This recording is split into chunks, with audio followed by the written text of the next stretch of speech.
Hello, BookTube. We're continuing on today with DuneTube 2019. That's a read-along that I'm doing with a few other BookTubers of all of the Dune novels of Frank Herbert.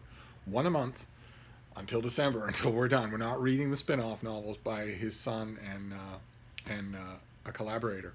And we're up to this month, we're up to Heretics of Dune, which takes place 1,500 years after the events of God Emperor of Dune, and in which we see all the old power structures that we've known in the last four books still jockeying for advantage against each other, even though it's been millennia.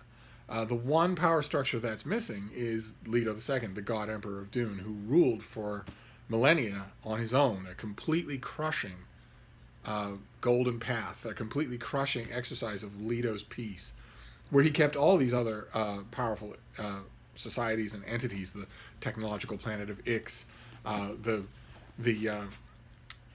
weird biological manipulators of the Bene Tleilaxu, and of course the all female guild of super nuns, whatever you want to call them, the Bene Gesserit. He kept them all on short tethers and crushed their resistance with his power of being able to foresee the future, so that he could get to their nodes of resistance before they'd even properly formed. Which in God Emperor of Dune is a kind of pattern that should have lasted forever. And there are parts of God Emperor of Dune where it seems almost like Leto is expecting that, where he's, granted there are earlier parts of that book, but it seems in some parts of God Emperor of Dune like he's expecting to simply wait out the millennia of his transformation into a full sandworm, and then go back into the sands of Dune and of the planet Arrakis and change it back to a desert world that will be roamed by giant sandworms. Uh, it's only later in the book that it starts to seem like factors are coming together that will end all of that prematurely, and they do.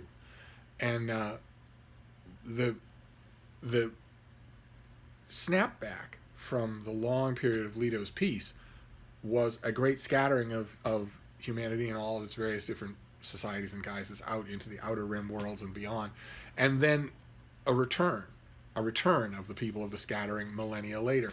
And in Heretics of Dune, that is what our main characters, the planet of Ix, the Bene Tleilaxu, the Bene Gesserit, that is what they are encountering.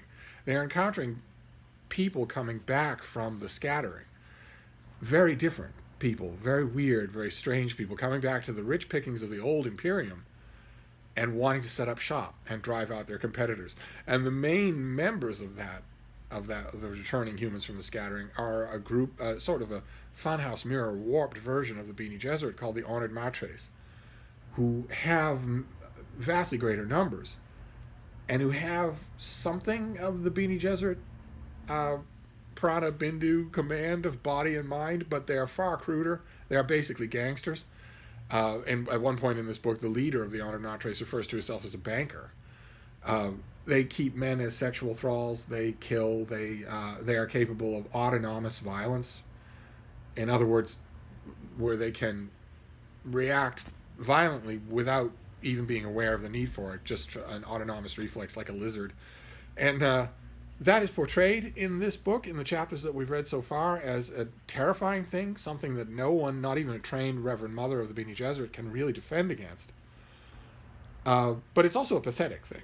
And I think Herbert means to set it up as the exact opposite of the Bene Gesserit, who deliberate about everything.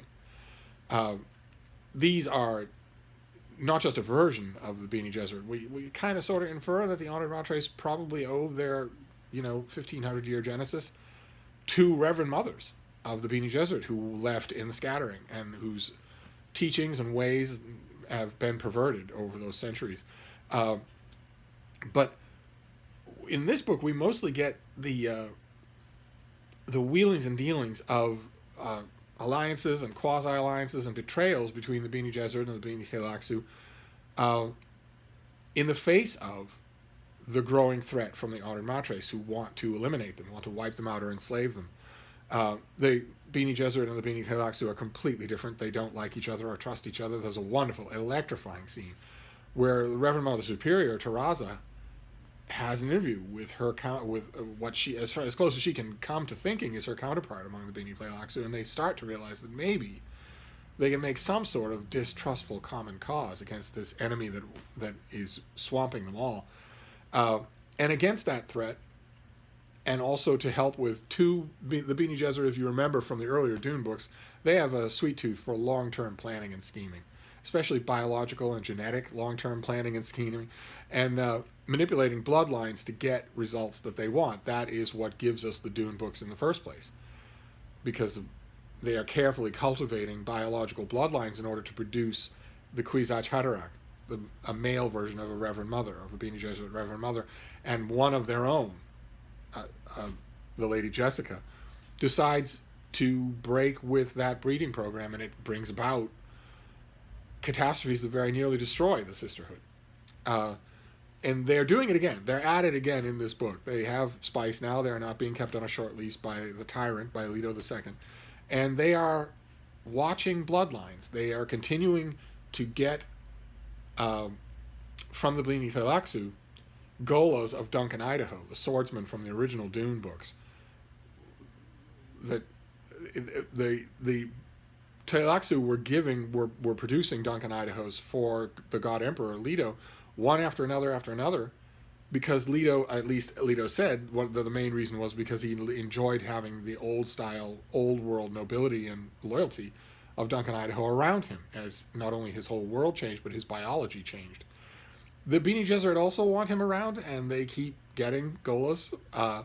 And their latest Gola is still a little boy, but has been altered biologically just a bit by the Bene Thalaxu, and the Sisterhood is not completely sure they know the extent of it. That's one prong of their long-term planning. And another prong is a girl named Shiana, who is on the planet Raucus, which used to be Dune, and who appears to be able to communicate with the giant sandworms who have since begun to repopulate the planet. Naturally, this gets the Sisterhood scheming, and it's a little frustrating, because you're reading these pages and you know perfectly well that these women not only have the best institutional records of anybody in the galaxy, but that they also have personal records. They share other memories. They share the memories, the full memories and experiences of every Reverend Mother who's gone before them. Ever. In Frank Herbert's version of biology, that is possible with spice agony will somehow unlock that material. In reality, that isn't the case. In reality, the fact that I'm making this video is not permanently recorded on my biology anywhere and cannot be recovered, no matter how much spice agony you put my great-great-great-great-great-great-grandson to. But in Herbert's world, you can. And the Sisterhood, therefore, has the absolute complete records in every way they need to. These sisters, Terraza and Odrade and Belonda and all the other Reverend Mothers that we meet in this book, they all have absolutely definitive documentation that their long-term breeding programs almost always come to disaster. And yet here they are going at it again, as if I mean, how many times in the course of this book does one Reverend Mother or another windily pontificate on how the one thing that is a source of most vulnerability is fixed patterns of behavior? And yet what do we see in this book? Fixed patterns of behavior that might have come out of the first Dune novel. And the pages that we're reading today, we're just about to finish up. We'll finish this book up next week. I don't know exactly how we'll do that, because I might not be here. I might be vacationing for Thanksgiving, but I will carry my books with me, as all book people do. We'll find a way. But the main thrust of the pages that we're reading today is just the back and forth maneuverings of the Bene Gesserit and the Honored Matres. We know that we're coming to a massive confrontation between the two.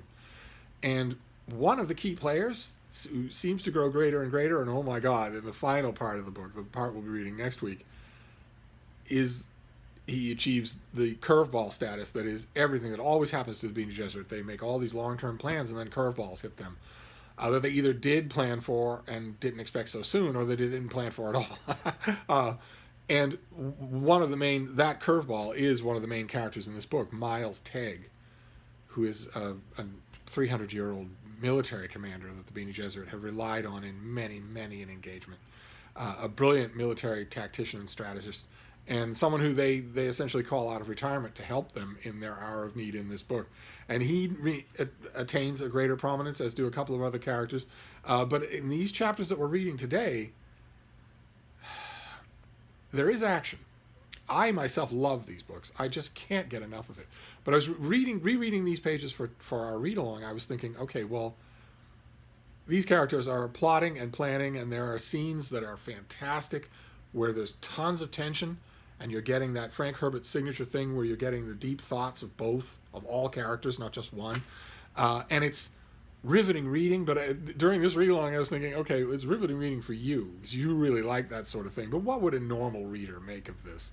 A normal reader might have a complaint about this book that I've heard many people give when I have forced it on them, which is that it's a little bit spinning in place. There's not a lot of forward plot momentum, and I kind of sort of agree with that. I mean, there's a ton of tension, and I think that makes up for a lot. And I think crafting that tension on a page by page, chapter by chapter process, which is really, really hard to do. Those of you who are embroiled in NaNoWriMo will know what I'm talking about. It is really hard to create tension on the page. I think it's possible that when Herbert was writing this book, he was so caught up in that challenge and in maybe in his awareness of how good he is at it that he sort of neglected something in the nature of a more straightforward plot line. That starts to happen in the next segment of pages that we're reading. So next week we're just gonna finish this book. But as for now, I don't have any parts to quote you, and I don't have any specific events to talk about because it's mostly just pivot and counter pivot. I'd be curious to know what you think. Maybe you think otherwise, but I'm not meaning it as a criticism. Rereading this has been a joy for me, a joy of the year, and I'm sure the same thing is going to be true in Chapter House Dune, the next book, the final book that we'll be doing next month.